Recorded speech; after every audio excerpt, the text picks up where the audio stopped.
A man ran down a San Diego street in the middle of the day, bare of his clothes and empty of his mind. Horrified and curious, onlookers stared at the display of a man whose sanity had long since emptied itself. He brazenly ran out onto the road, flailing his arms around while yelling words that made little sense to those whose days had been intercepted by his gaunt white nakedness. Suddenly, his hand found something firm, something rigid, and he began to masturbate. The cops were quick to intervene, but not before he had made his impact. But what impact had been made on this man? What actions had driven him to this very moment? Well, today we'll find out exactly what drove Jason Russell to seek some semblance of pleasure into his moment of insanity. Today, we're talking about Joseph Kony, an African warlord whose army consisted of thousands of abducted children. And we're covering that today on this episode of Red Thread.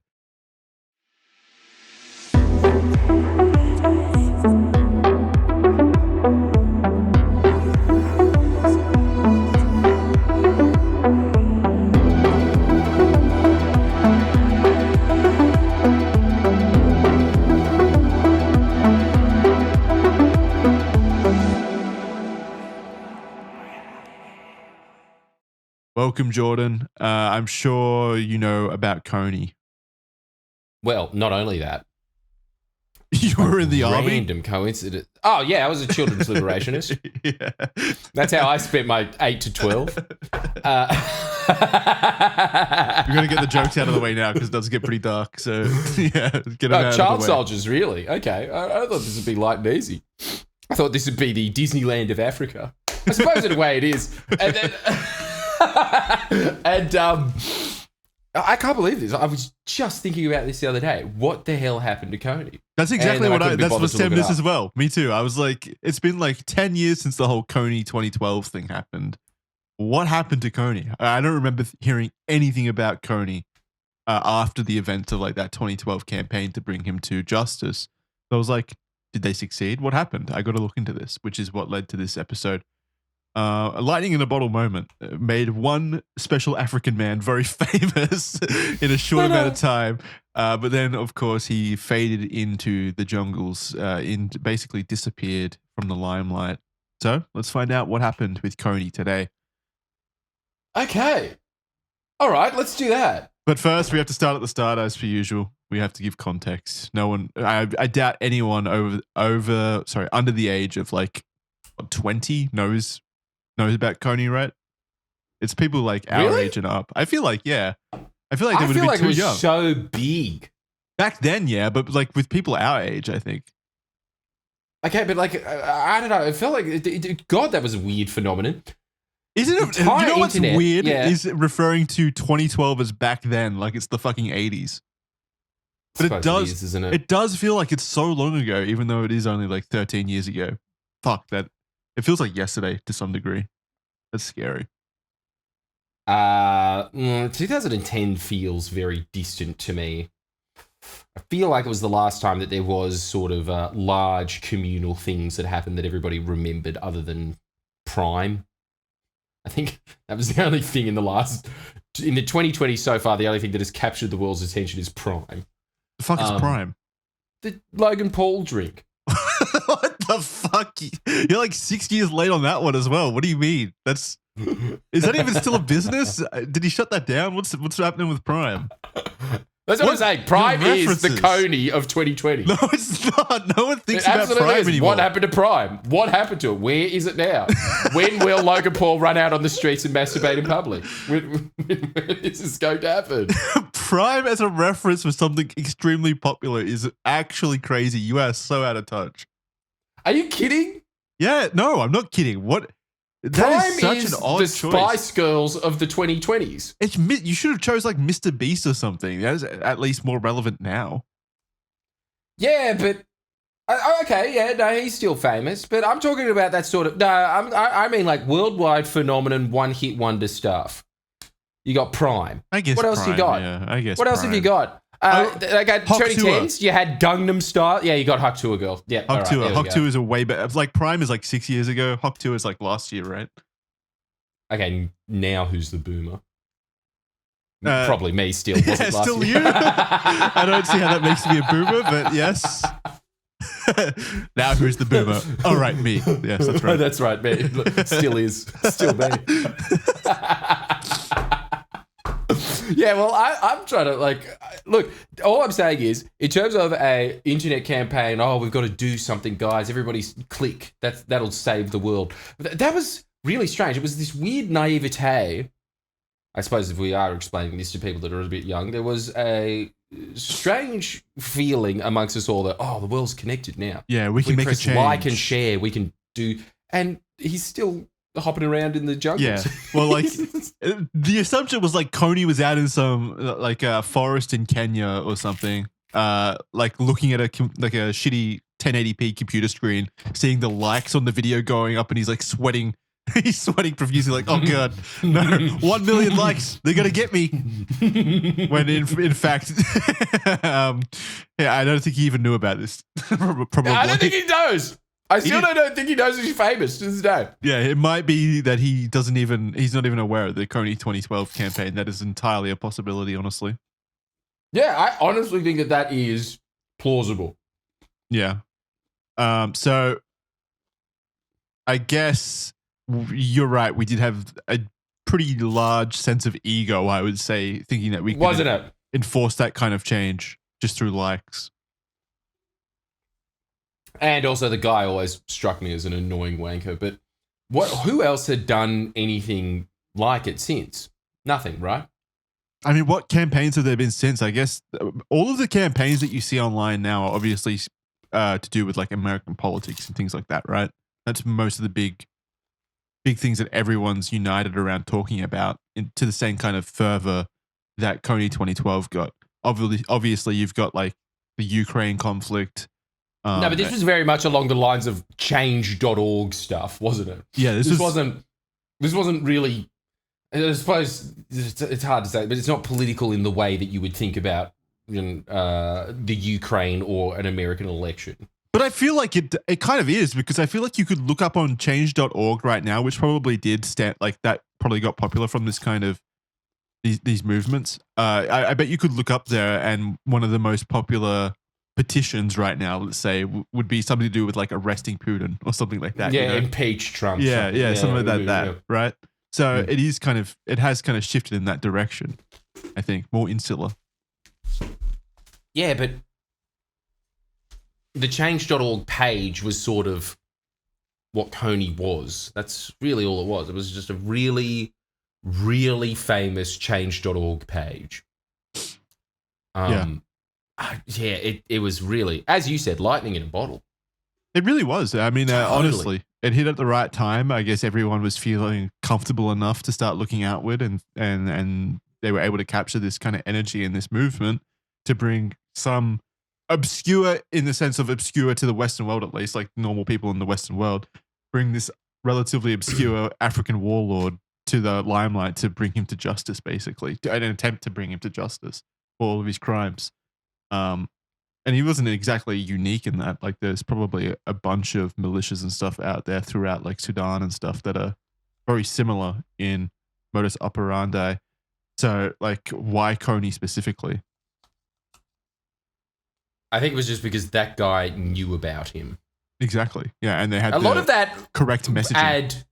Correct messaging. I don't know. It obviously was a correct messaging, but it really rubbed off on me the wrong way. It was very much that sort of well, that's because you were a child soldier. BuzzFeed Guardian journalism. Well, yeah, obviously I was pro Kony, and I was yeah, you were biased. I put up my own change.org. Keep Kony in power. Keep Kony. Yeah, keep Kony. It was Stop Kony and Keep Kony. Mine was obviously less popular. Send me back to my roots. Send me back to my army. Yeah. Keep Kony, and the entire banner is just watch out. That's it. Yeah, the most famous change.org petition back in 2013 was Jordan's response to Kony 2012. All right, we got the jokes out of the way. Let's get serious now. Chapter 1. The Holy Spirit Movement. The Lord's Resistance Army was formed in 1987, but the story of the group precedes that year. The movement was inspired by the Holy Spirit movement. That is a different group, which itself was led by Ugandan self-proclaimed prophet and spirit medium by the name of Alice Auma. Among the Akoli people, I think it's Akoli. It's ACH. How would you pronounce that? Acholi. Kony. Yeah, I'm going to say it's a silent H. Akoli. Yeah. Okay. Among the Akoli people, which is an ethnic group of people residing in North Uganda, Auma gained followers who believed in her spiritual ability to cure diseases and magical potions. She told them that her so-called holy oil could protect against bullets. She found, surely that's a thing that's like a one and done kind of rumor, right? Like as soon as someone gets shot by the bullet, when you've previously coated them in the holy oil and they find out that, well, in fact, it doesn't protect against bullets. Like that's a pretty easy thing to disprove. Yeah, totally. But I think it's one of those things of like, how does scams work? You see it not working and you think, well, it's going to work for me. Because what else? You've got buyers. You're in on it already. Yeah, you too. You got to go for further. Sunk cost fallacy. But that's probably the worst thing you can have sunk cost fallacy about is something that protects you against bullets. Like, that's pretty fucking bad.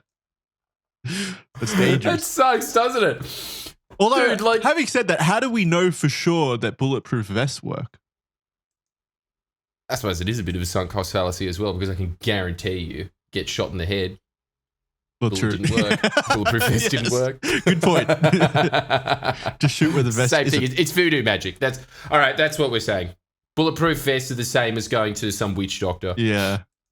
She founded the Jerusalem Melter Church in Gulu, Uganda. The movement began in 1986 after sitting president Milton Obote was overthrown by Tito Okello, who was then himself defeated by Yoweri Museveni, who took the leadership role, which he still holds to this day, as the sitting leader of the national resistance movement. That's right, he's still in power some 40 years later, I think. Yeah, about 35 years later.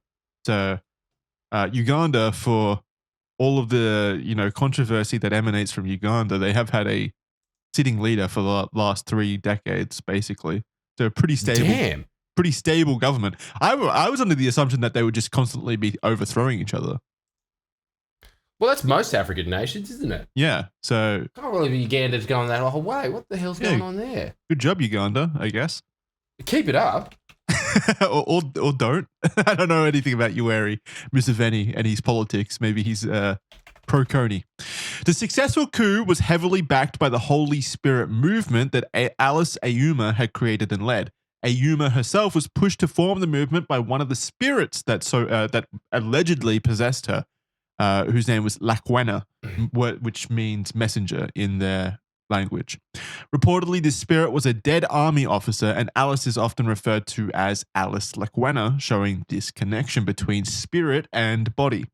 According to Auma, sticks could become weapons and stones could become grenades, and no follower should ever retreat or cower in battle.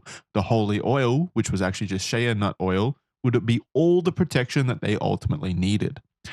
Through the battalion section of the movement, they tried, as did other groups, to gain control of Gulu and Kitgum areas of the country. Their stated purpose was to, quote, fight to purify the aggrieved northern Akoli people, end quote. So basically a freedom movement led by basically a cultist, right? That's the best way you can sum it up, probably.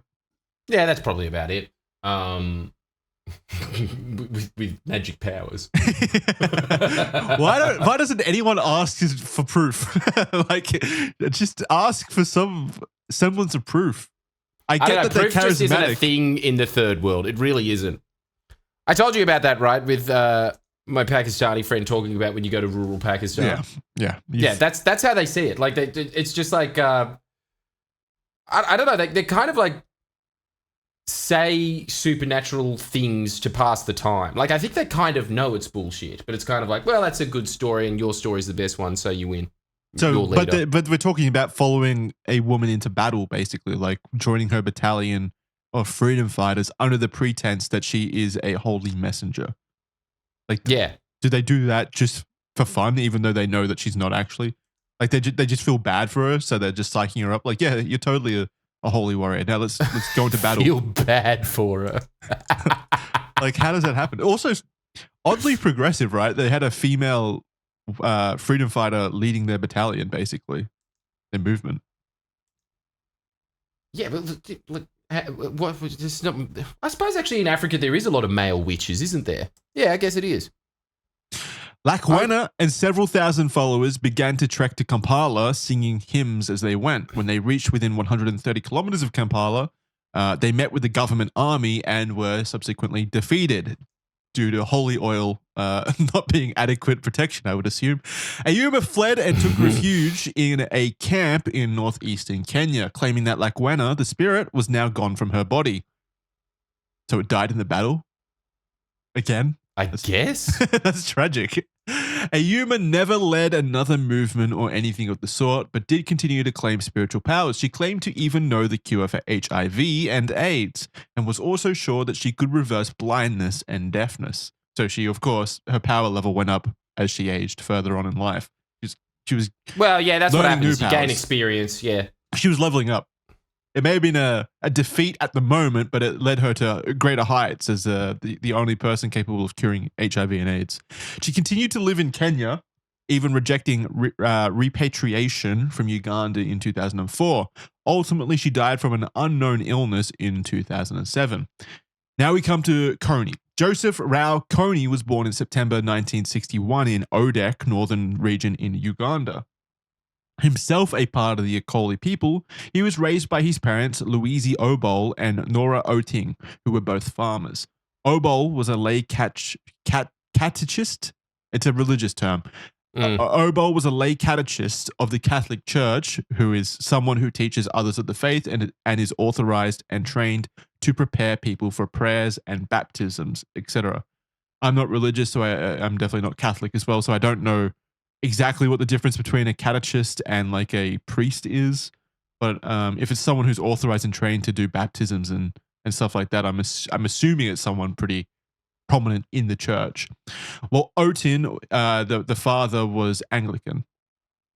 Sorry, that's the mother. Otin was she was an Anglican. The youngest of 6 siblings, or second youngest. The information itself is disputed, so there's different sources here. Kony was known to his family as outgoing, but was reportedly quick to anger and retaliation if confronted, which is bad character traits for a respectable member of society, but probably also good character traits if you become an African warlord. So he dropped out of school. He had a temper on him. Yeah. That is a good trait. He dropped out of school and stopped being an altar boy at their church at the age of 15. So that's right. Kony, one of the most prominent African warlords of all time, was an altar boy as old as 15 years old. 15-year-old altar boy? Yeah, actually, that does seem pretty old. Altar man. Yeah, that's... It's unconfirmed, but Kony is reported to be the nephew of Alice Ayuma, which is why we brought her up in the first place. It is widely argued about whether this is true or not, with Alice herself distancing herself from the idea of being related to Kony later on in life. Regardless, this belief by Kony, like he definitely believed that it was true, is allegedly what inspired Kony into becoming a leader himself. At the time of the emerging Kony, when he was coming into his own kind of status as a figure in the area, Uganda had already suffered decades of unrest and violence after becoming independent from Britain in 1962. Violence became normal in the country, and after 5 years of civil war, Yoweri Museveni and the National Resistance Army, remember that's basically the main government, took control of Uganda, leading the Ugandan army to collapse, and the north of the country, as most of Museveni's support came from the south, were left with nothing but abuse being directed towards them. Several rebellious groups broke out in the north, including the so-called Lord's Resistance Army, led by Joseph Kony and inspired by the previous Holy Spirit movement, which was Alice Ayuma's thing. All of these different militias and rebellious groups that broke out all expressed an innate desire to, quote, chase President Yoweri Museveni out of office and establish a Christian theocracy, end quote. So basically, this baller. I mean, not really. They weren't successful. He's been in there for 35 years now. Yeah, and he's still keeping the faith. I've never heard of a Christian caliphate. That's really... does that even exist?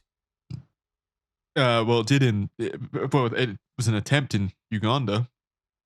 There's an attempt in Uganda, and I don't even know if the Crusades was an attempt to have like a Christian theocracy. Far out. Okay.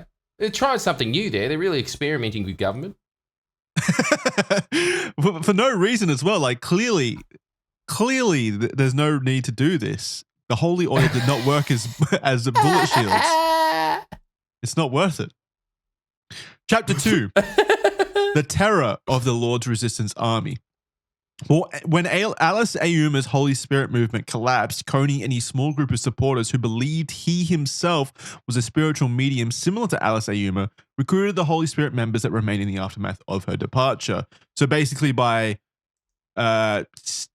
claiming that he was a continuation of Alice Ayuma, he was able to quickly grow his own movement, which was the Lord's Resistance Army, out of the remains of Alice Ayuma's movement, basically. So he recruited everyone involved in that, using her credibility, basically.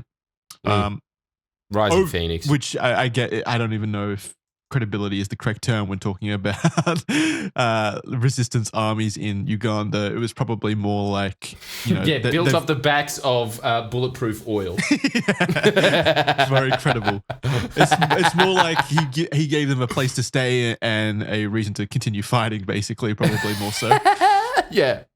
Over the following years, previous members of the defeated Ugandan People's Democratic Army also began to join them.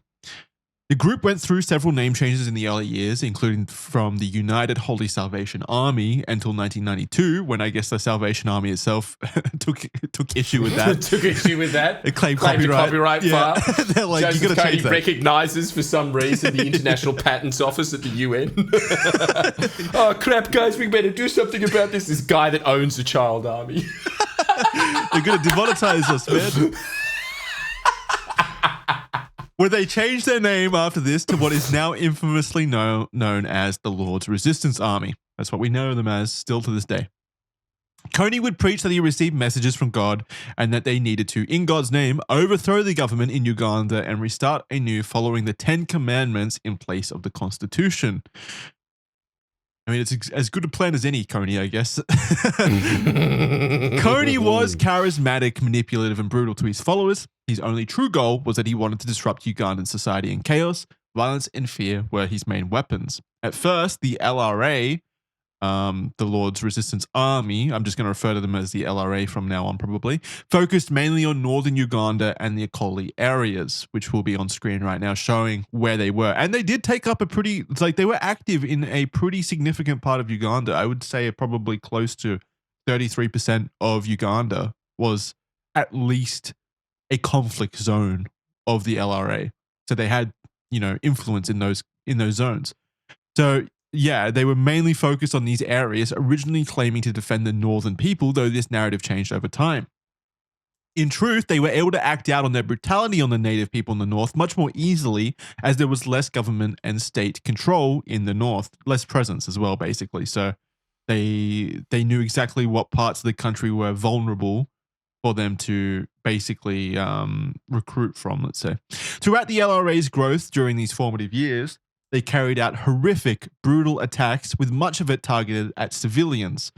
So basically these groups do not follow, proper rules of engagement or anything like that. They very specifically focus on civilian deaths and an impact on civilians. Like, that's their main focus a lot of the times. Yeah, but concerned with international property laws. I'll tell you, it's a very, very strange form of government that they're trying to enact. It really is. Yeah. It's kind of interesting that Kony has tried for 30 years to do his own Kony, hasn't it? It just still hasn't worked. No, he's not very good at it. He's not very good at it. He keeps go on. killing all of the people that might listen to him. It's like an opposite Kony, really. Yeah. I wonder what he's thinking. Like, what's the game plan? Genuinely, he's just a pirate. Is he a pirate? Yes, everything. That's pretty much it. Less of a pirate and more of a cult leader, really, when you think about it. A cult leader that has just free reign to enact their will on everyone, which is why I thought this was such a good topic for the show, is because we are meant to be talking about cults a lot of the time. Like, that is one of our main points of bread topic. And butters. Yeah, one of our bread and butters. And like, I really did get very cult heavy vibes from, the Lord's Resistance Army. Even the name itself sounds like a cult that you could find out in the middle of some American town, for example. Yeah. It's a very cult sounding name. And I'm Yeah, sure it is. It really is.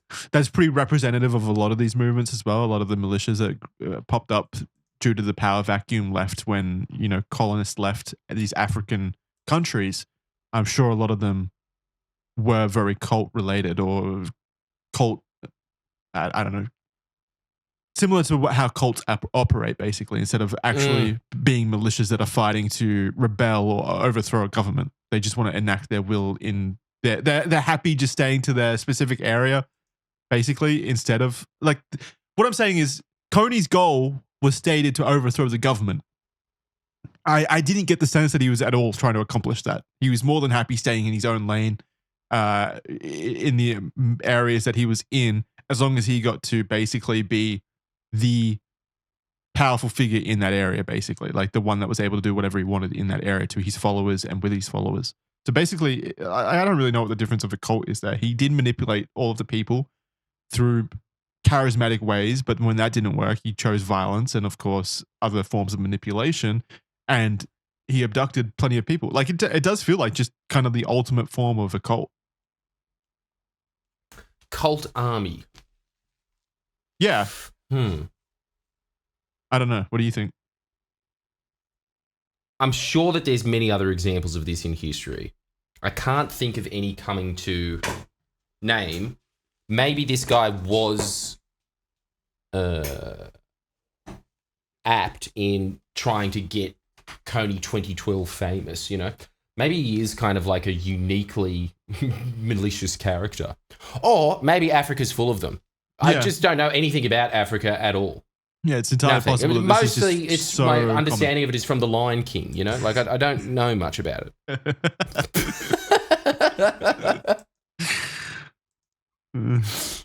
But like, do you? You don't like. Your guess was there's probably heaps of Konys throughout Africa. I'm gonna guess the same. I think there would be. I think there's a lot of Konys throughout Africa, probably, especially places like Uganda as well as the DRC, like Congo and shit like that. But at the same time, I think that Kony was uniquely successful in the way that he operated. Like, I feel like all the other militias and warlords probably did get too broad of a goal. That they did actually try to accomplish their goals of overtaking the government. Whereas Kony seems like he was more than happy to just, grow his follower base as opposed to actually striking at Kampala and Uganda, like the Ugandan government. I suppose, yeah, if you're trying to make like a Christian caliphate, you don't really need the capital, do you? No. Build it and they will come. That's why I think he was more than happy to have his compound, basically, and just act out from there instead of actually trying to form proper government in Uganda, let's say. Yes. So he was more than happy with what he already had, basically. Yeah. Like, he just used that messaging as a way to get people on board. But then he didn't actually have any grand aspirations of actually accomplishing the things that he said that he used to reel people in the first place, probably. Yes. Which makes it more culty, in my opinion. Like, you're not a freedom fighter at that point. No, and there is no promised land either. Yeah. So they carried out horrific, brutal attacks, with much of it targeted at civilians. They conducted massacres, abducted children, who then they forced into becoming their soldiers that would go on to fight and continue the cycle. They killed and mutilated and tortured ordinary people while destroying and causing mass and overwhelming destruction to property. And of course, we've already talked about their trademark violations. Civilians had their lips, noses, and ears cut off, sometimes by the LRA and sometimes by the forced abductees, in what can only be described as barbaric psychological warfare. The Ugandan government attempted to squash out the rebellious northern groups, targeting mostly the LRA at the time, which shows how prominent a group they had quickly grown to be. In an operation that they called Operation North, where in April 1991, they closed off the districts of Apak, Gulu, Lira, and Kikum, and began to send troops out in search and destroy missions. The guards that they left in villages were left with bows and arrows. These were commonly referred to as arrow boys, basically as defenders of each of these villages that the government had swept through, who were tasked with staying back and making sure that the LRA and other rebellious groups didn't then encroach on that territory again. They were allegedly relatively successful in their initial operations, with the government claiming that they eliminated 3,000 of LRA's numbers in the Kitgum area by May of the same year. However, this supposed success was short-lived and even damaging, as the LRA came back stronger in a counterattack, and the Arrow Boys who stood guard against the LRA in these communities were all gone by 1992. And then Kira's put "for now" in parentheses next to that. Like they're coming back. They've been waiting for their time to return. Why did she do that? I don't know. What I need to ask her. Does she have information that we don't? Like there's some It really does sound like she's like keeping abreast of this somehow. They're on their way back. She's got one of those like ham radios. This is how she got the information for this. She didn't go to... The year is 2026. The Arrow Boys have returned. What does this mean? Anyway. Why is she so interested in Arrow Boys? Why is she so She's confident rooting for them? She's so confident that they'll return. Yeah, I know. Anyway. What does she know that we don't? Also, it's 2026. I feel like arrows and like that whole operation is going to be way less successful than it was back in the 90s if they've only got bows. Maybe they shouldn't return. The LRA was reportedly also receiving direct support from Sudan at the time, who had a vested interest in keeping Uganda and other countries around it weak. Uganda directly placed blame on Khartoum, which is Sudan's capital city, for keeping the LRA and Kony financially afloat and safe. Seems kind of like, I mean, you get this across the globe, right? Like the Middle East with Iran, Saudi Arabia, and Iraq back in the day, how that whole relationship played out. Like Iran was very interested in, Saudi Arabia was very interested in funding Iraq to basically keep Iraq as a buffer state between it and Iran. So like there's a lot of these relationships play out across the globe. It's not exactly new. That's why Sudan was that's like really, really old school diplomacy. Yeah. I mean, look, honestly, it's very much especially if you're a border state. Man, this is old school stuff. If you're a border state, it is so much cheaper to fund destabilization in your neighbors than to put that into a military. Yeah. You know, it's much more cost effective. Well, it's way easier to defend than it is to invade, right? Yeah, but it kind of makes defense irrelevant. You don't really need to worry about it. Yeah, I mean, but that's kind of like if you destabilize a country, like they're so focused on just keeping the country together in the first place that it's pretty impossible then to be able to get greater ambitions. Yeah, to invade Sudan, for example. Like Uganda would never be able to pose a threat to Sudan if it's in a constant state of crisis. Yes. So that's why. The LRA continued to fight with the government and their army in small and moderate skirmishes throughout the early 90s, but they were about to take everything to a horrific new level. Are you putting off a doctor's appointment because booking doctors is pretty laborious and time-consuming? Well, luckily for you, the sponsor of today's episode, ZocDoc, makes booking doctors as easy as a single click in a free app. That's right, ZocDoc is a free app and website that help you find and book high-quality in-network doctors so that you can find someone that you'll love. That makes it sound like a dating app. It's not. It's just it's a top-of-the-mill professional. Find a doctor to help you with your issue, or a dentist, a dermatologist, primary care physician, optometrist, over 200 specialties with over 150,000 providers across all 50 states. So you can get in-network appointments for the issue that you're currently facing. Want to see a doctor in person? Covered. Want to see a doctor through a video visit?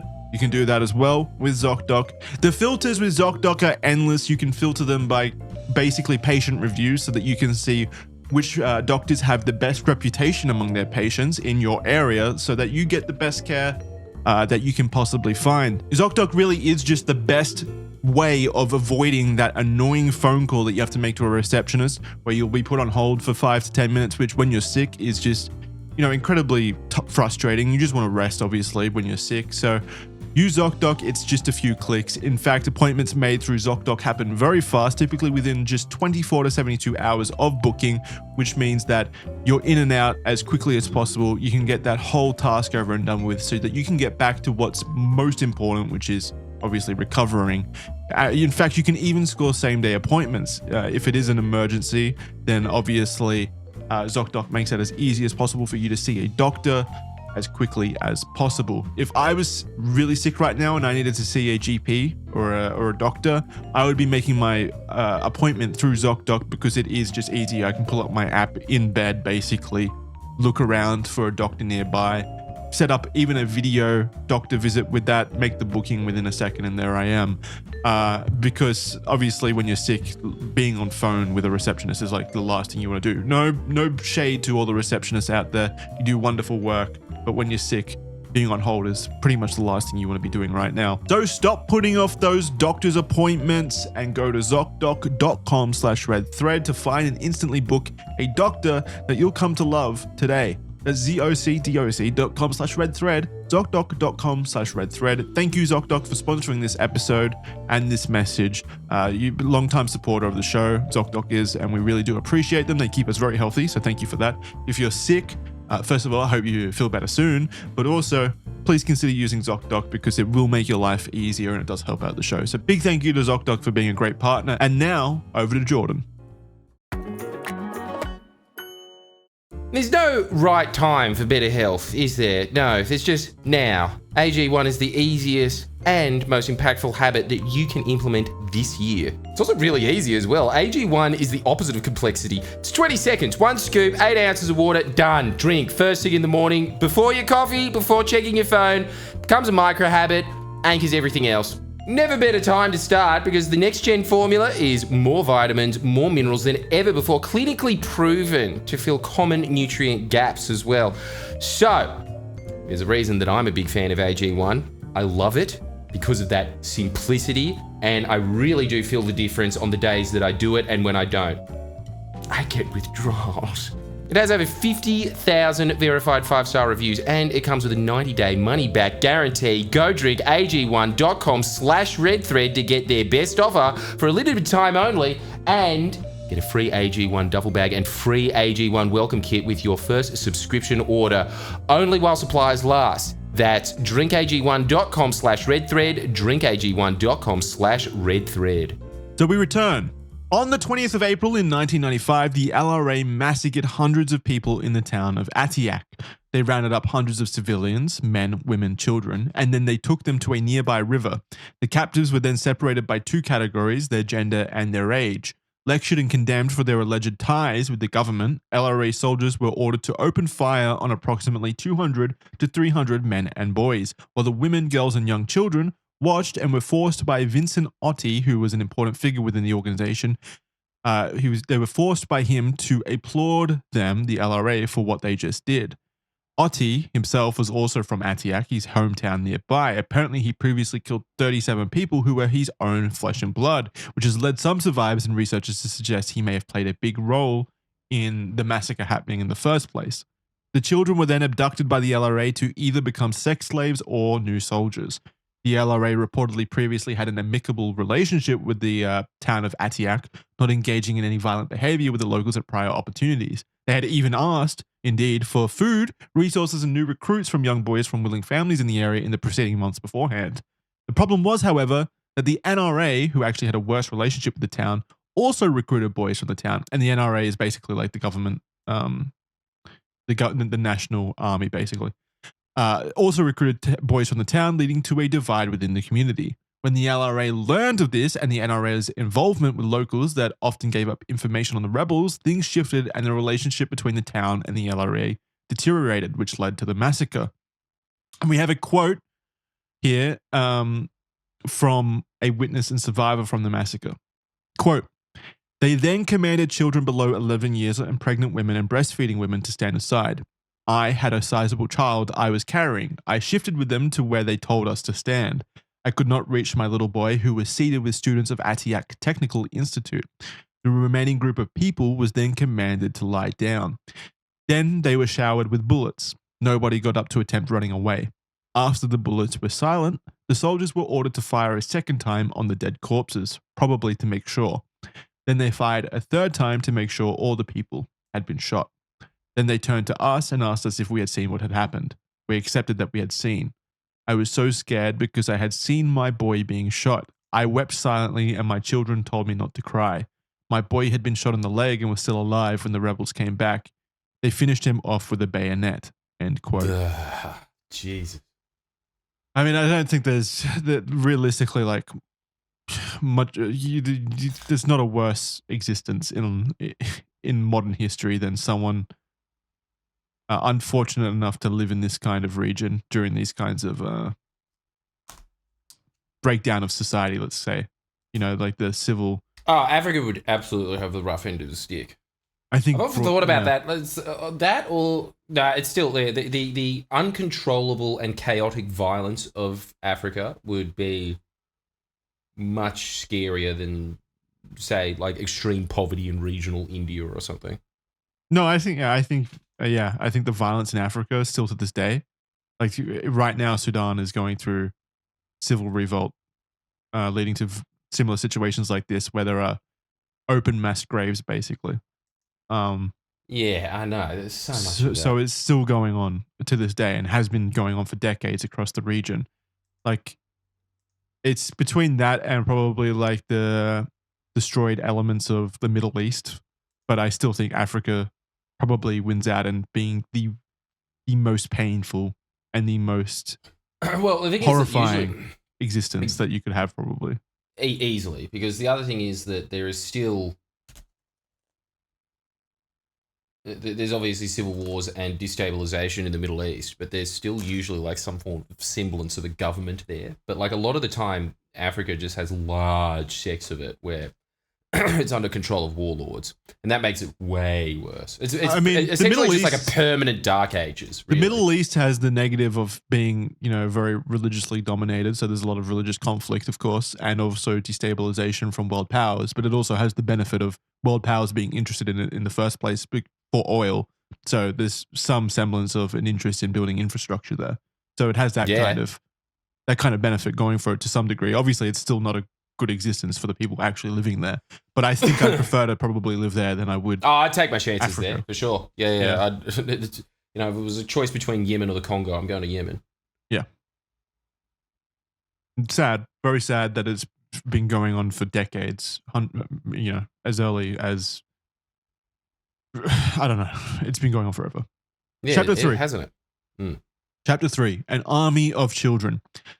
Another pivotal moment in the LRA's history occurred the following year on the night of the 9th of October of 1996, which was the Ugandan Independence Day, a very happy day.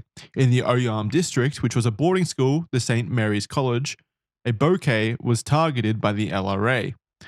139 secondary schoolgirls, and actually this is the big event that I remember reading about back in when all of the news broke, like when all of the news broke, when Kony became popular, let's say back in 2012.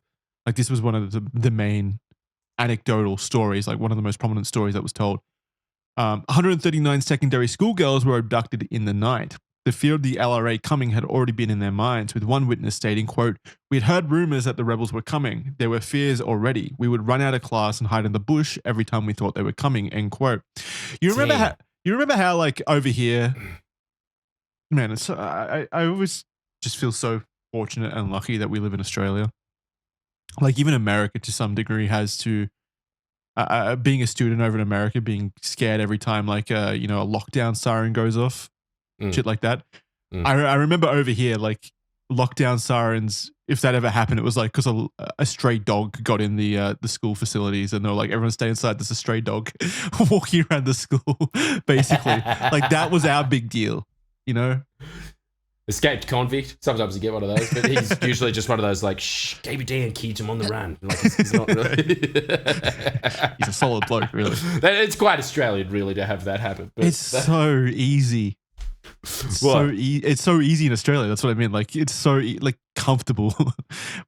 So comfortable. Meanwhile, here, there's not even sirens. You have an innate fear that you're about to there's going to be rebels that break in and literally kidnap you at any given time. You have to hide in the bush every time that you thought they were coming. And that's your defense, hiding in a bush, which they'd know about too. It's heavy shit. Also, the fact that they're the rebels, the freedom fighters, the so-called freedom fighters of a society are seemingly just innately interested in just massacring people and also just abducting schoolgirls.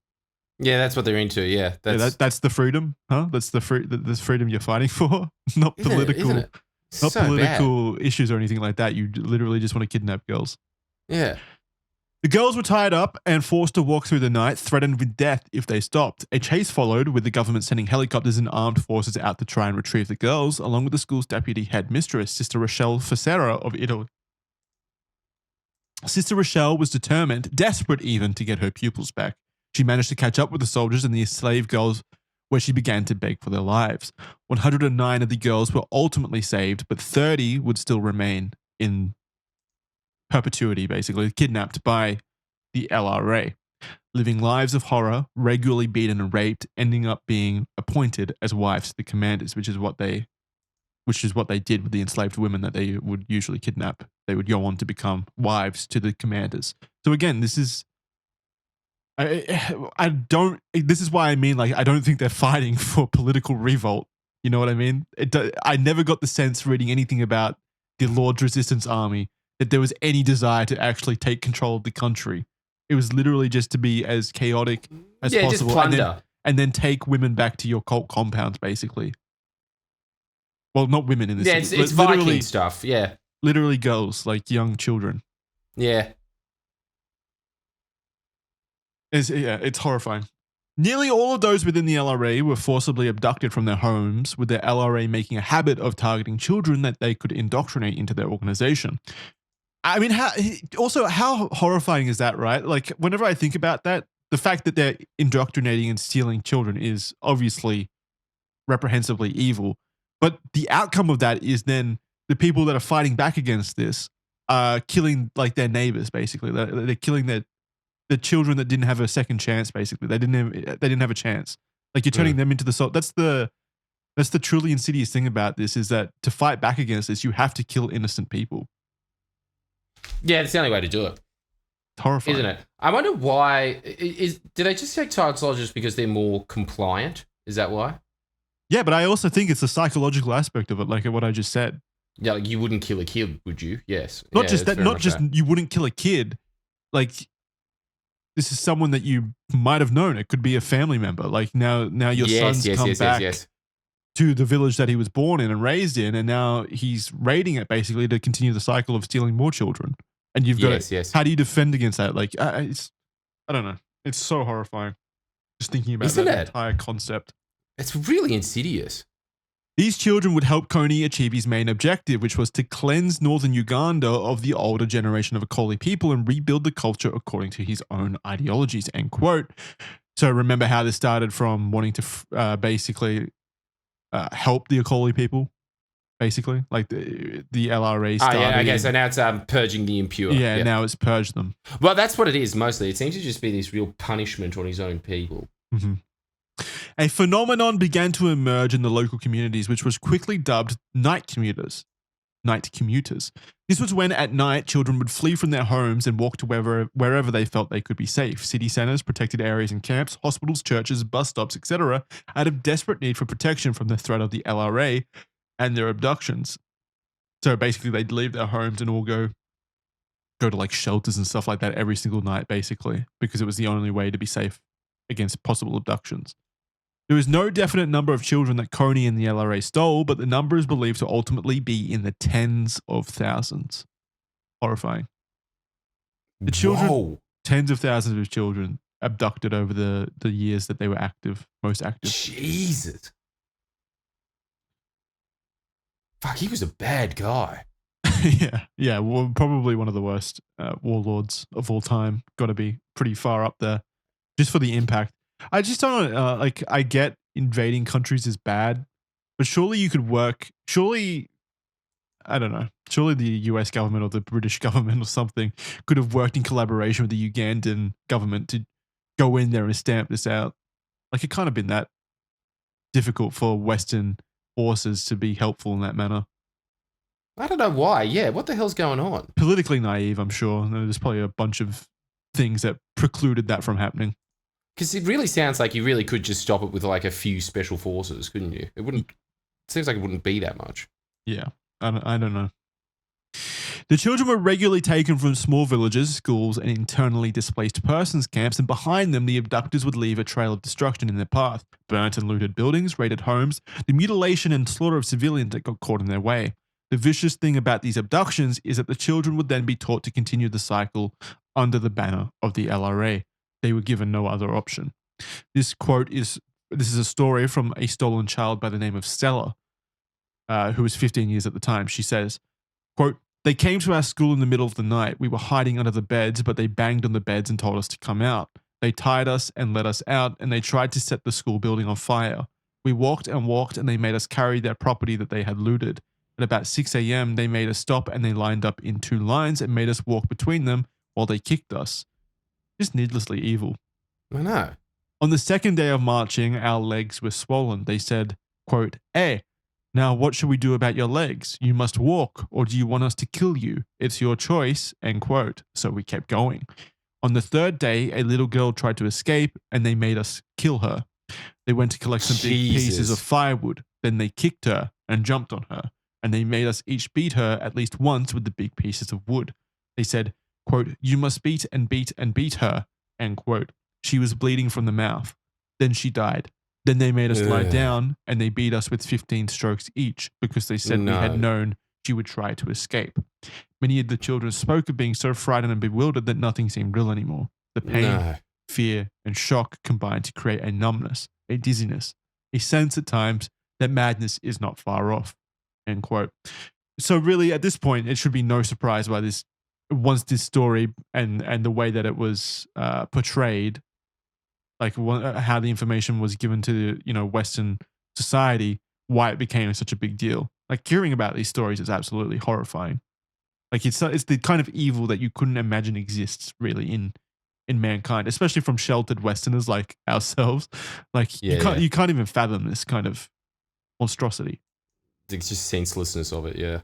And also, I don't remember the Kony 2012 being this shocking. It was way worse.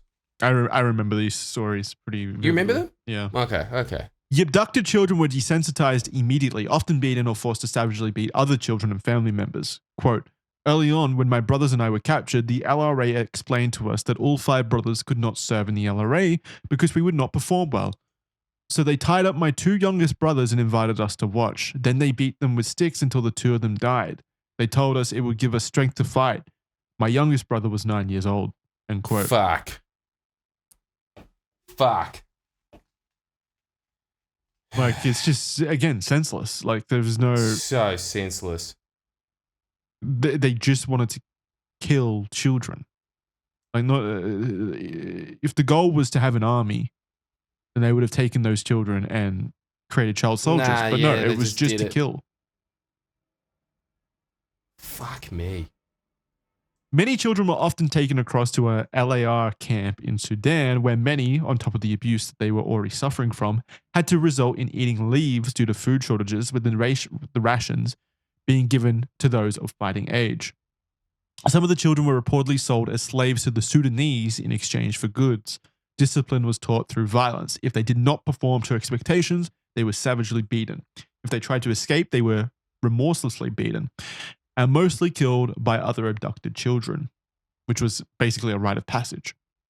Damn. And loyalty. If someone was successful in their escape, the brunt of the punishment was taken out of siblings or other abducted family members. That's very North Korean.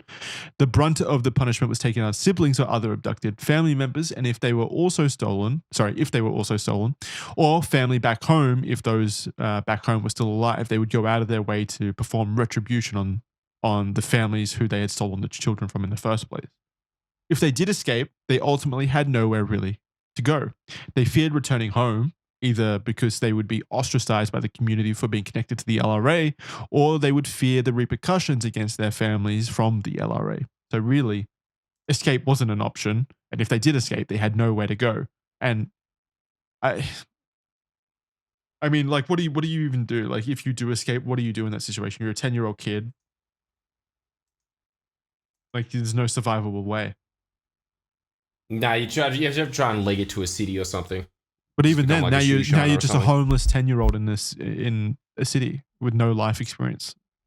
Yeah. But like, they'd make Still, it work. yeah, They'd make it work. still better than probably being in the LRA for sure. But yeah, it's not a good situation. It's not ideal. Yeah. Kony lived along with his top commanders in a major camp in southern Sudan.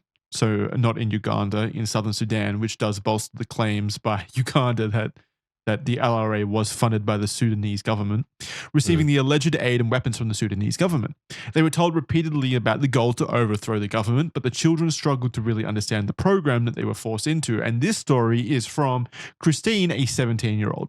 Quote, the rebels call Joseph Kony their father and say that the Holy Spirit speaks to him and tells him what to do, but I don't see anything to their religion. At times they pray like they're Christians, and at times like they're Muslims. They made us kneel. Really? They made us kneel. Of course, they don't know what religion is. They're just using religion as a tool to indoctrinate and enslave people. Like, do you think that they actually are religiously educated? Well, he was an altar boy. Yeah, but imagine that they'd know things about it. No, they probably know the core principles of Christianity, but of course they have to contort it to their own kind of. No, but it sounds like they don't know religion. the core principles of Christianity. That's what I'm saying. That's what I'm shocked by. It sounds like they don't know anything. At times they pray like they're Christians, and at times like they're Muslims. They made us kneel and face in one direction to pray like Muslims do. Their customs are strange. If they've just abducted you, they smear you with oil in the sign of the cross on your forehead and on your chest. They did that to us on the third day after we were abducted. They said it was their custom. Another one of their customs is that they don't eat with strangers. After we had been with them for 3 weeks, they drew us a picture of a large heart in the ground and divided it into 30 squares. They told us to bathe and to remove our blouses and remain bare-chested. They told each of us to stand in one of the squares. They dipped an egg in a mixture of white powder and water and drew a heart on our chests and our backs. They also made a sign of the cross on our foreheads and on across our lips. Then they poured water on us. The commander, Lagira, told us to stay without our blouses for 3 days. He said what they were doing was written in the Bible. Another man told us they were doing this for our protection. They said they were preparing to overthrow the government and that the day for the fight would take place if a child between 10 and 15 years old would have a certain dream about them, or if someone would rise at dawn and see a hand in the clouds. That would mean that there was 5 days before the so-called fight. But this would happen, and then time would pass, and nothing happened. They didn't overthrow the government, end quote. So again, that's very culty. Like, basically, like there is a day of retribution coming. God has to speak it to us first, and then we'll take action. Basically, if someone sees a hand in the clouds, basically that means that the day of retribution is upon us. You see that in a lot of cults. Basically, like you do. There is this specific day that will happen. We're all waiting for it. And then that day actually comes by and passes and they don't do anything. And then they're like, we were wrong in our initial predictions. The day is actually 2 weeks in 3 years from now, basically. Like we have to wait longer. Like the day always comes and then they just kick it down the road. Yeah. It's another day. Yeah. But always these spiritual predictions. The stolen boys were pushed to become soldiers. The girls were to be slaves, servants, and wives of the commanders. As young children, they were given roles that included things like cooking and cleaning. And then when they reached puberty and were deemed ready, they became wives, aka sex slaves. They were raped, many becoming forcibly pregnant and bearing children that would also go on to be victimized further. Here's a quote from someone. Quote, I was so scared to go to the commander, but I could not refuse. I had seen a girl refuse to go to a man. She was beaten so bad and she was tied on a tree to be shot. When she was about to be killed, she chose to go to him. End quote. Fuck. It's so heavy, man. So heavy. And then we have there's some statistics here from a research paper from 2004 about the percentage of those children who stayed in Sudan. Basically reported frequencies of traumatic experiences during their abduction. Just, of course, this isn't entirely representative of the amount of people that were victimized. This is just in the Sudanese portion. But right here, we have 35% of all women abducted were sexually abused and given as wives. So 1 in 3. 27% had to drink urine. 39% personally killed another person. 77% of them witnessed somebody being killed. 52% were seriously beaten. Just massive amounts of number. And we're talking about tens of thousands of abductions right here. So, 35% of 10,000 is about 4,000 young girls who were given as wives and sexually abused. Just an enormous forced to murder. And also, the other thing is, did they do any fighting of enemies at all? It didn't seem like it, did it? Well, yes, they did. It's just not included in this document. But of course, there are, like at the start, actually more so massacres for sure, like civilian massacres. Like there was a heavy... Yeah, that's not really like the it's not fighting, is it? It's not really fighting. It's not government fighting. That's just that would come to be picking on civilians and shit. It did come to be like there is government conflict with the LRA, but mainly because the government was trying to squash them out. Like they were the ones trying to go after the LRA, whereas the LRA was sitting back, basically victimizing civilians. And if they were forced into conflict with the government, the NRA, then obviously they would need to fight. But again, it's not like they were actually trying to succeed in the goal of overthrowing the government. They were just sowing chaos. Chapter 4, The World Responds. Slowly, the world began to acknowledge the rebellious groups terrorizing Uganda, paying particular notice especially to the violent ways of the LRA. In 1997, the Human Rights Watch released a report titled The Scars of Death, Children Abducted by the Lord's Resistance Army in Uganda, which was a report which largely focused on real children's stories on being abducted, their life in the LRA, and their escapes, with some stories having been featured in this very document. Amnesty International began to document the abuse, and in 2001, the USA officially listed the LRA as a terrorist organization. In 1999, the Nairobi Agreement was signed by the presidents of Uganda and Sudan, brokered by former US President Jimmy Carter. The agreement was created to help resolve the conflict in northern Uganda with a particular focus on the LRA, which shows that obviously America was politically aware, let's say, of the situation in Uganda and Sudan. But it seemed like the purpose of this Nairobi agreement was basically to get Sudan and Uganda to the table to fix the issue for themselves, basically. Like they didn't want US involvement. Both of the countries agreed to stop support for rebel groups and work together for peace. Sudan was to stop helping the LRA, and Uganda was to stop helping the Sudan People's Liberation Army. That's right, Uganda was also funding similar things happening in Sudan at the time. So they were doing it to each other.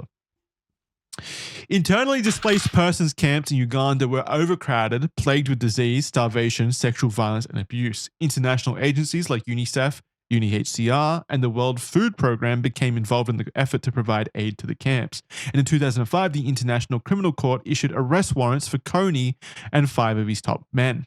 Vincent Oddie, who we spoke about before in the massacre, Okot Odhiambo, Dominic Ongwen, and Raska Likwia. They were accused of severe crimes against humanity, war crimes, murder, enslavement, sexual slavery, and the conscription of child soldiers, which is pretty much undeniable. Like we've spoken pretty heavily about those situations so far. Yeah, there's quite a bit of evidence, The defense attorney is going to have a difficult time. This came 2 years after Uganda themselves referred the case to the ICC. However, this bore little fruit in terms of bringing Kony to arrest for obvious reasons. The ICC doesn't seem to be very effectual. From 2006 to 2008, the Juba talks took place between Uganda and the LRA in an effort to try and negotiate a ceasefire and lasting peace. The talks were held in southern Sudan, in Juba, overseen by the Vice President of Sudan, Riek Machar. A ceasefire was agreed to in September 2006, but Kony did not want to sign a peace agreement because, of course, Kony didn't like peace. Months after, he refused the agreement in April of 2008, and the LRA then attacked a southern Sudanese town, which resulted in Sudan pulling out from mediating between Uganda and the LRA. So he then turned his sights to Sudan, basically. Just a while, just chaos incarnate, right? Like, obviously. Well, I don't know why you're trying to sign a fucking peace agreement with Kony, a child army owning psychopath. Me neither. Well, I don't understand what the point is. You got to snuff them out. Violence, unfortunately, is the only thing that would stop them. Yeah, I know. Yeah, there really is nothing else. Finally, in 2012, Invisible Children, the organization, was founded in 2004 intended to spread awareness about the LRA. So the Invisible Children Foundation or organization, basically the one that would eventually propel Kony into the limelight in 2012, was actually founded in 2004, which was actually when like the LRA was heavily active. So there is like a lot of negative. I don't know what would you call it? Like people. What's the word I'm looking for? People complain or insist that the Kony 2012 thing was slacktivism. Yeah, basically, like they came in after the situation had already more or less kind of dissolved itself. So, but the Invisible Children organization really did prop up when, shit was going down pretty actively. So I don't really blame them necessarily for that. Like they were actually on the ground front of a situation that was heavily deteriorating and heavily victimizing a lot of innocent people. Like they did go in there with probably pretty reasonable goals. Let's say. No, they were there. Yeah, no, I've changed my mind on them. They eventually released Kony 2012, sorry, a short film showing the horrors of Joseph Kony with the ultimate goal of having him arrested by the end of the year, where he would then assumedly face justice. Released on YouTube, the video currently sits at 103 million views, which was a lot back then. Jesus. It's nothing for Mr. Beast now, but it was a lot back then. The video... Yeah, but it was him and Psy with Gangnam Style. That's it. Yeah, it was the only ones doing those numbers, yeah. It was enormous. In 2013... Sorry.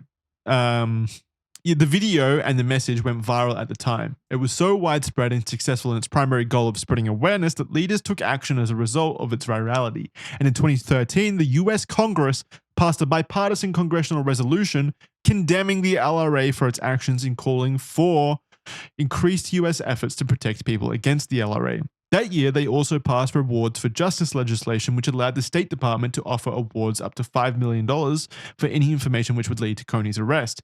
$40 million was appropriated by the Congress to help fund humanitarian assistance in the communities affected by the LRA. And remember, recently, for people paying attention at home, Maduro's arrest warrant was $50 million. So what was that? $5 million for any information that would lead to Kony's arrest is small peas in comparison. But it actually was small peas. But I imagine, $5 million to go a long way. It was very significant back then as well. Like early 2000s, that was a pretty high bounty price. Don't give me this. Like that was a lot of money back then. No, I mean that long ago. Not in terms of inflation, just in terms of other bounties at the time. Like I think Saddam Hussein might have been like $10 million. So really, pretty significant. Half a Saddam. I'm going to fact check that real quick because I'm talking out of my ass, but I'm pretty sure it was like maybe $15 million. Man, you got gypped if you told people about Saddam and his little hole with the esky door over the top of it. Okay, I was wrong. Nothing. I was wrong. It was 25 million for Saddam Hussein, but it was 15. Still nothing. It was 15 million. Half of Maduro. That's not enough. 15 million for his sons, which is where my brain was at for some reason. 15 sounds about right for Uday and Kusei. Yeah. So 15 million for his sons. But that was like that was the peak. 25, like the bounty for Saddam Hussein at the time was like, I think the maximum amount basically that they would ever offer. Does it go by GDP and wealth? Like if they put a bounty on like Macron or something, does he just hit the 8 billion euro mark or something? Yeah, I don't know how it works. I don't know how they choose these numbers. I think they put it to GDP. Oh, here's something interesting. The US did pay a $30 million reward, split $15 million each, to an informant for the intelligence that led to the deaths of Saddam's sons in 2003. So they do actually pay this stuff out. No, they pay that. Bounties work. You can go do that. Sweet. I mean, we've all seen Dog the Bounty Hunter. All right, well, there you go. God, that would have been awesome if he went and hunted Uday. If anyone wants $5 million right now, head out to Sudan and try to find Kony for us. So not worth it, hey? No, $5 million. What is that? It's a house in Australia. Oh, yeah. No, well, it's $5 million US, so that's like 7.5. All right, it's a decent house in Australia. There you go. That's kind of worth it. Yeah, I'd do it. There were several resulting controversies that stemmed from the Kony 2012 campaign. However, Invisible Children was ultimately accused of pocketing donated money, misrepresenting or oversimplifying facts, for example, claiming thousands of children were soldiers, when reports showed that at the time in 2012, it had actually dwindled to merely hundreds. which is still a lot of children, by the way. Yeah, there's still a lot of kids. Yeah, there's still a lot What of are these kids. criticisms? Yeah, I fucking... You're lying. It's still bad, though. Somehow it's even more insufferable, the people that are, like, criticizing. Yeah, the actually crowd. Yeah. Oh, man. Actually, it's well, only this was the beginning children. of the actually crowd. There's always actuallys. This is the first time that they really... This is surely what they spawned out of. Where were they before this? This is their sort of volcano, like the orcs or whatever it is. It's just an incessant need to be exactly right for some reason. Yeah. No, purely just to, like, oh, this is popular, I'm going to shit on it. The smugness. Very cool. Yeah, okay, you're right. It was only 800 stolen children as opposed to 1,000. Yes. Good correction, my sir. The real villain here is the guy that went crazy and masturbated in the street. Well, could be. He's the real villain. Could be. My point, though, is, like, even if they were, let's say that the claims that they were pocketing donated money, shit like that, they were ultimately successful in their goal of bringing this to awareness. Like, no one in the West. And what do they even mean by pocketing money? Do they mean literally going to Cancun with it? No, I'm about to... Or do they think... Oh, go on. Yeah, sorry. Not actually carrying... So they were accused of not actually caring about the children, and a lot of scrutiny was placed on one of the founders, Jason Russell, and his genuine intentions. A post began to circulate where all good posts circulate, Tumblr. It read, quote, which is exactly where that fucking actually stuff starts. Like, before Reddit, it was Tumblr. It was Tumblr. It read, quote, Invisible Children has been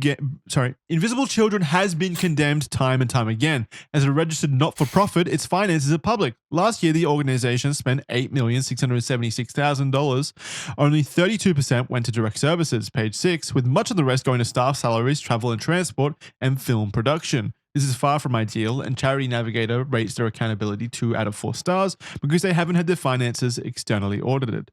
But it goes way deeper than that, end quote. So, yes, it could be. I mean, they could be misappropriating funds, or it could just be expensive to run a charity and do the things that they were doing. I don't actually know. No, it honestly sounds like their big crime, and this is what people always... I really don't like this argument for a couple of reasons. The first one being that, oh no, it's not as well-oiled and well-run as Greenpeace, you know? Like, obviously, a smaller charity is going to be far more inefficient. But then the other one that people level at larger charities, which I do. I agree that a lot of the time larger charities aren't worth paying towards because they don't do much. Yeah, I try to look at charities in a totally utilitarian angle. Like, how the way I look at it is, what is the best use of my money? Yeah, what is the best use for this donation? Like, how many lives can I save with this donation, basically? Whichever charity is able to accomplish that, the most lives saved or the most lives bettered, then that's obviously the best charity to donate towards. And a lot of those big charities do not have the best ratio for sure.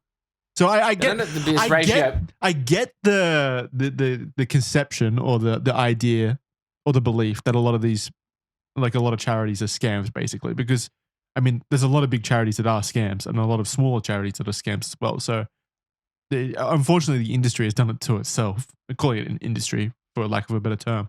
But yeah, I mean, I get it. But at the same time, like... No, that's all true. I'll tell you what, though. Like, honestly, the other big defense, and I do think that this is a valid defense, when people always say, oh, charity spends so much on administration costs, and that's like some mad own on the charity, it's like, yeah, dude, like, getting a CEO that is worth their salt is expensive. They're still taking a massive pay cut. They're usually from the corporate sector where they could be earning like 10 million a year. And at this charity, they're earning, I don't know, 500,000 or something like that. But people always bring that as like a thing of they're a shit charity. Yeah, plus not necessarily. I mean, charities obviously do need these systems, the infrastructure to make this kind of stuff happen. They need those employees. They need this stuff to actually, you know, do the charitable things. They need to comply to standards and shit like that. That does add up, unfortunately. Yeah, and the bigger they get, the more you have to spend in admin because it just becomes a logistics thing at that point. Yeah. Which is why, yeah, like a lot of the time, definitely when it comes to environmental charities, I've tended to notice this is actually something else that bigger charities do that I think is quite scummy of them. I don't know much about other charities like, you know, humanitarian ones or whatever. But in the environmental space, a lot of the time, a smaller charity. There's a really good one in Australia, for instance, called Fame. It's just about like, endangered animals. It's a great system. It's really good. They find an animal that is on the verge of extinction, and then they set up a breeding program for them, and then like make a contained environment for them in the wild that, I don't know, might be 200 acres, 200 hectares long, and then make it pest free in the area to bring their numbers back. Right? It's very cost effective, very easy to do. They've actually brought back dozens of species from extinction, and it's quite a racket what happens in these places, because a lot of the time they do a lot of the groundwork for it, and then larger charities will go like, we'll take it from here at the last minute, splash a lot of money on a marketing campaign and take credit for it. They do that a lot. It's a quite dog-eat-dog industry. Yeah, unfortunately, like the realities of the world are the people are going to take advantage of charities. Like, of course they are. That people are going to. They will. Hey, yeah. Yeah, I mean, and yeah, the charities only survive by getting awareness and attention. So of course they're going to act in a cutthroat manner as well, like you just said. Unfortunately, the realities of what the world is that. What I think on a personal level, the best thing to do is really like look at local causes. I guess probably the best thing to do. Like I actively donate to like local animal rehabilitation centers and things like that to make sure that they're always the best. It's always the best, because I feel like if everyone acts in like local interests like that, then if everyone does that, then society is probably just the best way that it can be, and it's way easier to actually enact that kind of change at a local level, community level. Whereas these giant like global charities are so inundated by the weight of their own infrastructure and their own logistics that it really starts to become very ineffectual very quickly. And I think in this situation, though, I don't lay that much blame at invisible children, even if they only were able to direct 33% of the donated money, 32%, to direct services that actually had an impact on people's lives. Like, that's still a good amount of money. That's still probably ultimately helpful. But at the same time, I don't blame them at all, because they succeeded in their goal of making this an international. No, I don't think it's bad, honestly. An international event, basically. Like they succeeded in making Kony famous and the situation famous, which obviously led to a lot more attention and political pressure than just that 32% of money. And also, they had a go. They had a go as well. Yeah, that's such an Australianism. Yeah, they gave it a crack. Can't blame them. But honestly, a lot of these times things don't pan out. When you're trying to build a better world, a lot of the time it doesn't work. Yeah. I think it's like, it's just incredible that people have this expectation of, I paid for this thing that's very difficult to do. Where is the result? It didn't happen. How dare you? Meanwhile, they donated like $5 and they're sitting. Yeah, $5. You ripped me off. Yeah, not actually doing anything. Yeah, this is the real injustice. Forget Kony. You're the real monster. Yeah. More passionate about that. Or they didn't even donate. Like, it's the people that aren't even involved. Yeah, in it. You can tell the Actually crowd never donate. They just sit there criticizing it without actually thinking about how logistically difficult it would be to pull off something like this. Like, you can call them naive and stuff, but ultimately, again, I stand by the fact that this did lead to a net good in making, as dumb as it sounds, like they increased the awareness of the event. Like, ultimately, that is a good thing. The government has pressure now to take this more seriously. That's what the goal of awareness should be. And I think that's the goal of what good charity should be too. Like, that's why government should exist in the first place, they should be the ones enacting the good change for the good of society, right? Especially powerful countries. So ultimately, like, that's what charity should ultimately do is government pressure, government awareness, things like government pressure. Also, they're much more agile. This is the other thing that's good about like the charity space is there's a lot of things that governments, talk about like a big archaic behemoth of a machine. There's a lot of things that charities are able to do because they don't have to go by the same large, inquiries, endless committees. Oh, you spent $100 on staplers, justify. Like, all of that's, there's less of that in the charity world. Well, less of that in terms of the actual organizational structure, more of it in terms of Tumblr forum messages. That's where the committees are.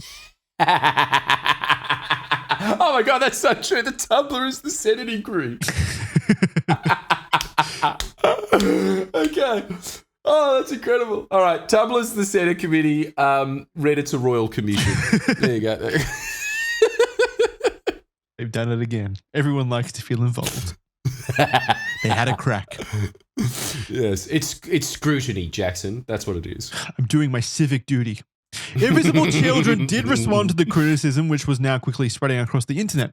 They posted a breakdown of their expenses, and Jason Russell and CEO Ben Kesey also posted a YouTube video in an effort to defend themselves, with the pair also doing the routine US TV network circuit in a similar manner.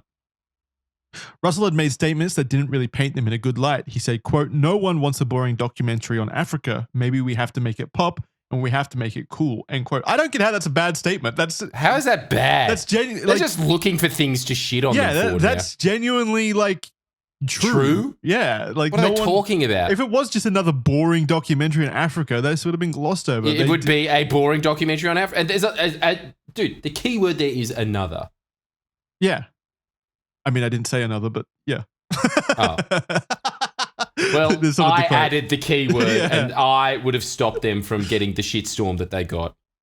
You should have hired me with your loose money.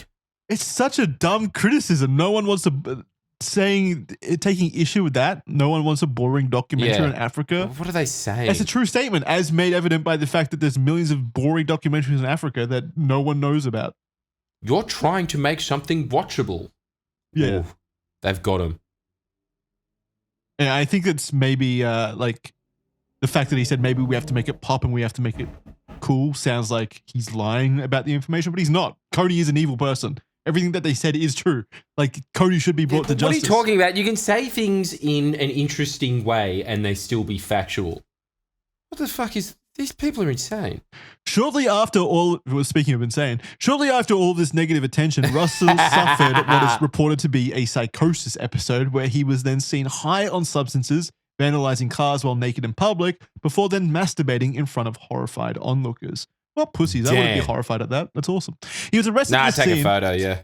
This episode of psychosis, he wasn't hurting anyone. This episode of psychosis was officially blamed on exhaustion, dehydration, and malnutrition that Russell had suffered following the immense public scrutiny he'd faced since the criticism had begun. How did that make him thirsty? Why is it dehydrated? Masturbating. Well, it's busy work. What do you mean? Well, he didn't have time to go to the office cooler. He's dying of thirst. That's why he started masturbating in public. It's the only way to get liquid. What a strange excuse. I'm starting to think they were fast and loose with their funding.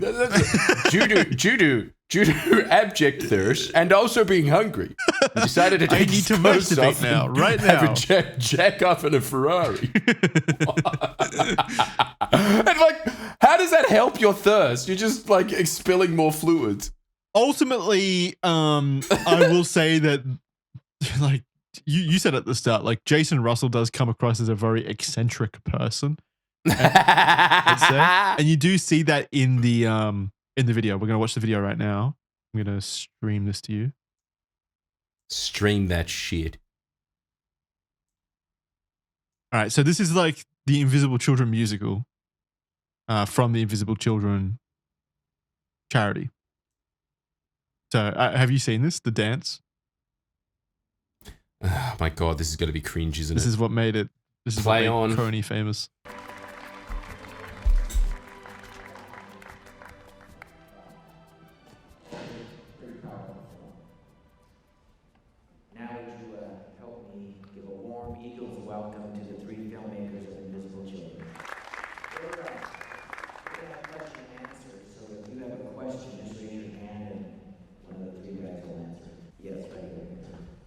The movie was really good and sad and all, but what are we supposed to do about it? That's such an American outlook. Yeah. We're having this thing called the Global Night Commute. We're asking you and all you guys who just saw the movie to commute to your local downtown and sleep in the streets like the kids do in the movie.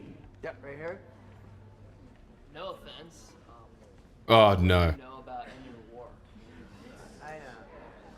I know. It sounds crazy. We know, and we don't know much. We've never done this before, but we know that what America does gets noticed, and what the people in America do. That's Jason every Russell, by the way. Come on, guys, get real. Hundreds before you have tried to end wars. What makes you so different? Damn, the teacher's getting in on this. Wait, is this staged? Yes, obviously. Why doesn't the Uganda government just shoot that Joseph County guy? If we sleep outside, will there be a bathroom there? I don't know. I kind of want to just leave. They're ADD high school kids. We got to do something, you guys. What can we do to bring them back? They respond to like spectacle, something huge, big, flashy. That's what we need to do. Let's bring it. Okay, then let's give them what they want. Yeah. Let's do what we always do. Dance. Oh, man. Okay, this is sick. What? This is incredible.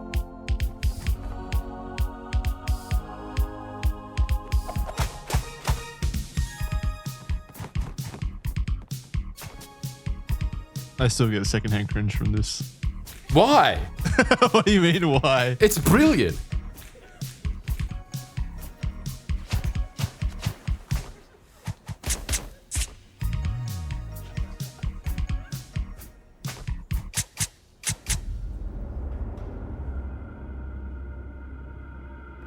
So aesthetically 2012. Isn't it?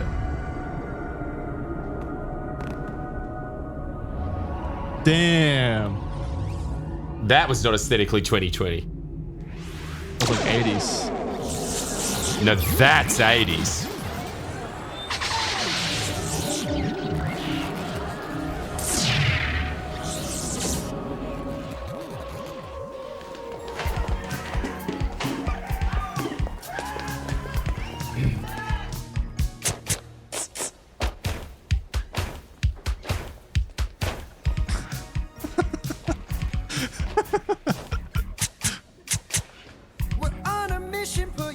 Oh, awesome. It needs attention and a dance to make it sparkle and shine.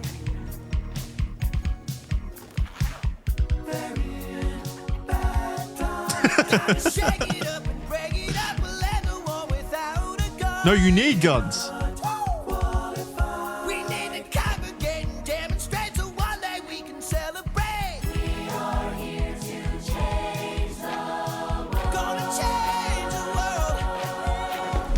We are here to change. Oh, they brought color back. Gonna change the world.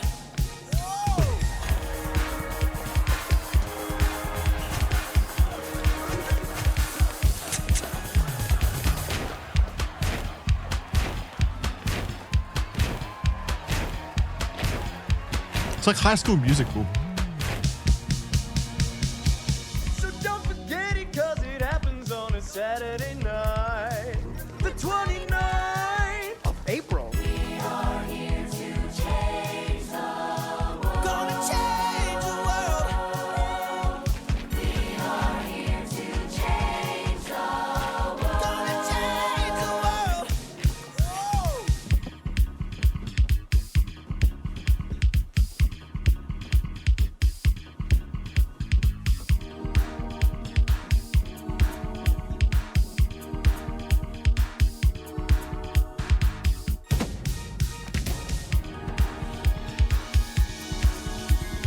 They just put Uganda in the bin. I think so. It kind of sends the wrong message.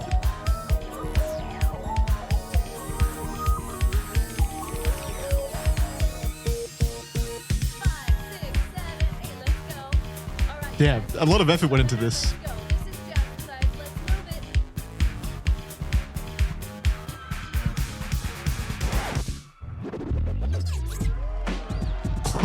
Fuck, all right. I think we're done. Are we? No, okay. Damn okay. it. We'll finish it. We'll finish it. There's a minute left.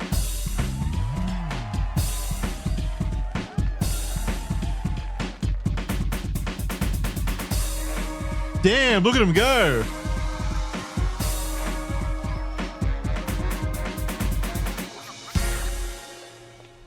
Okay, now, this is the big day. Did you brush your teeth? Yes, Mom. Did you bring your camera? Yes, Mom. Did you eat your broccoli? Mom, I'm trying to end a war.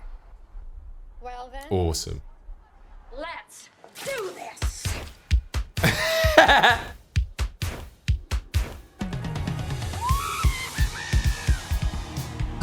my God.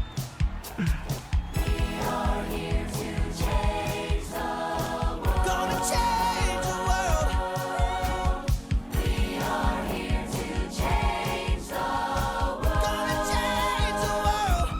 Whoa. We are here to change the world. Gonna change the world. We are here to change the world. Gonna change the world.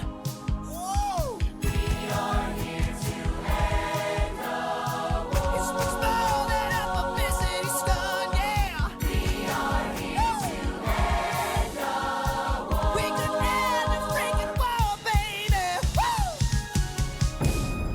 Damn. See you there. Okay. Awesome. Awesome. So how could you hate that? I don't. I remember it being like, I think I only ever saw like the first 30 seconds, and I cringed at the dance, like the dancing. But after watching all like 5 minutes of that, it actually is pretty tongue in cheek. Like it's clearly, like they clearly know that it's ridiculous. Yeah. So I don't actually have an issue with that. And I don't have an issue with it at all. I wish that was the main video. I think that it was unmistakably 2012 America. Yeah. Like, You're right. It did have that High School Musical vibe thing. about it. Exactly. Yeah, I can absolutely see why this became so, in hindsight, why it hit the mainstream. Pretty, like honestly, pretty clever of them. Like they clearly identified a way of making this into a big impact moment. So Yeah. credit where credit's due. Invisible Children is still around to this day, however, undergoing a restructuring in 2014, just 2 years after the events of Kony 2012.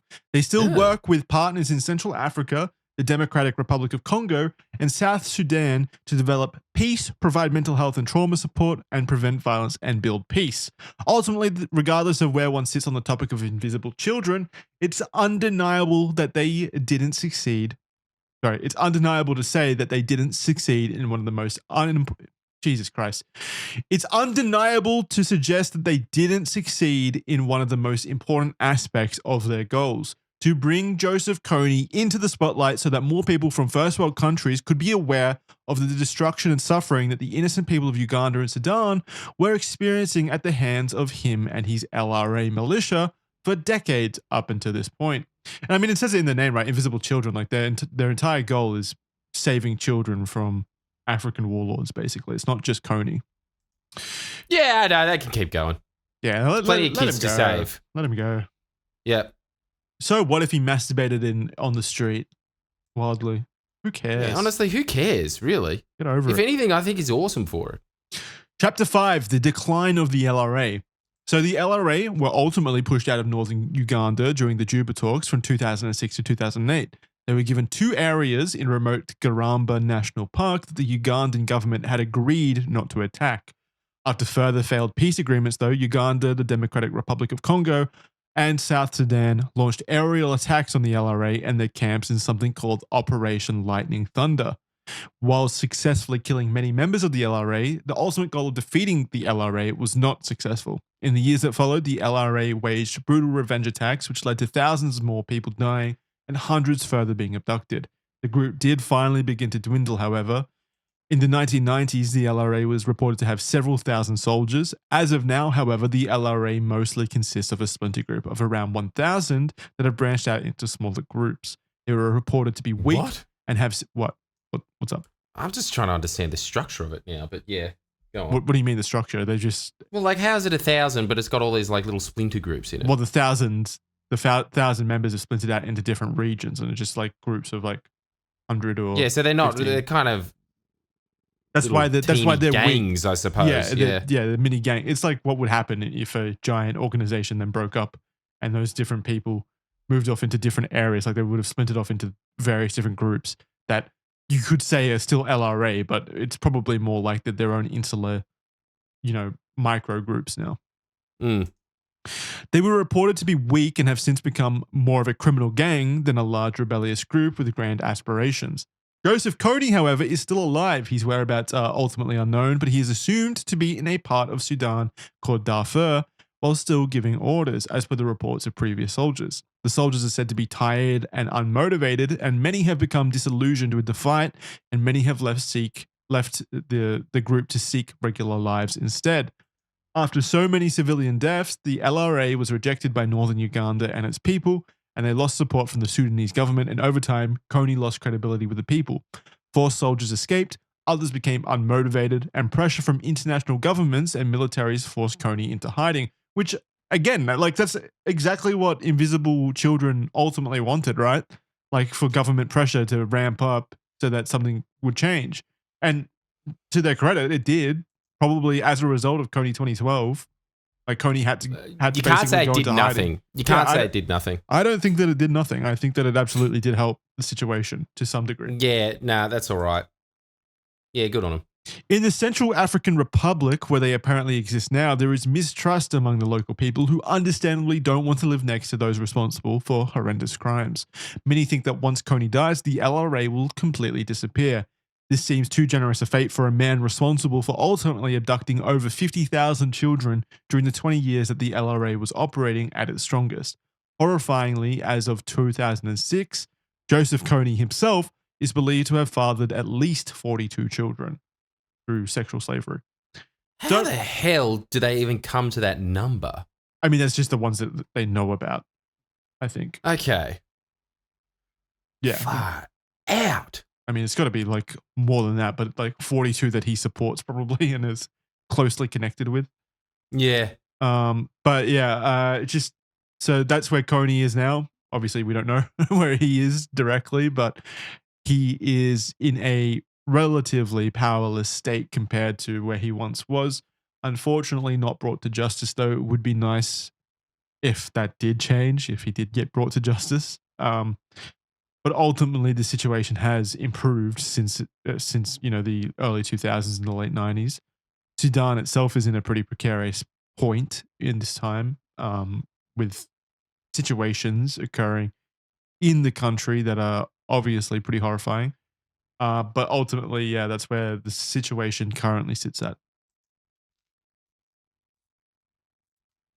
God, I'm trying to think of what like an average day is for that man now.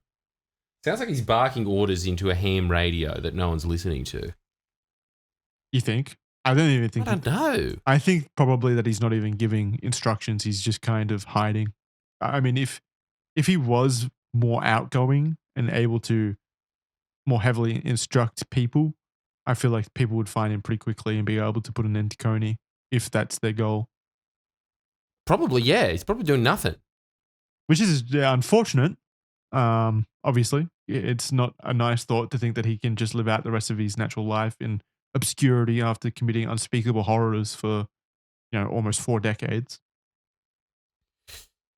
Yeah, well, this is usually what happens, though, isn't it? Yeah, unfortunately. The world is not what Hollywood tells us it is. Yeah. Like, people don't get brought to justice a lot of the time. Even in first world countries. Yeah, even in first world countries, it just doesn't happen that much. Yeah, unfortunately. All right, that's going to do it for this week's episode of Red Thread. If you want to help support the show and you enjoy the kind of stuff that we do, please head on over to official.men for a 7-day free trial to our membership platform where you get early ad-free episodes of the show, access to the show, as well as bonus episodes. We did one on, what did we do last week? We basically talked about... complained about how we had various gripes about art, and we also... Well, you, more specifically, went on one of your endless tirades about how much you like Yelp. Oh, yeah. So talking about reviews. Make sure that you tune into that. The week before that, which also went up, we had a bonus episode about the whole Epstein situation at the moment. I don't know what we're going to talk about this time, but it's probably going to have to do with Venezuela. So if you want to hear our thoughts about Venezuela. Do you want to hear that? Yeah, go on. Yeah, come on over. Sign up. Come on, sign up. You give it a crack. See what we say. Yeah. Try and get us cancelled. Bye. Yeah. Bye.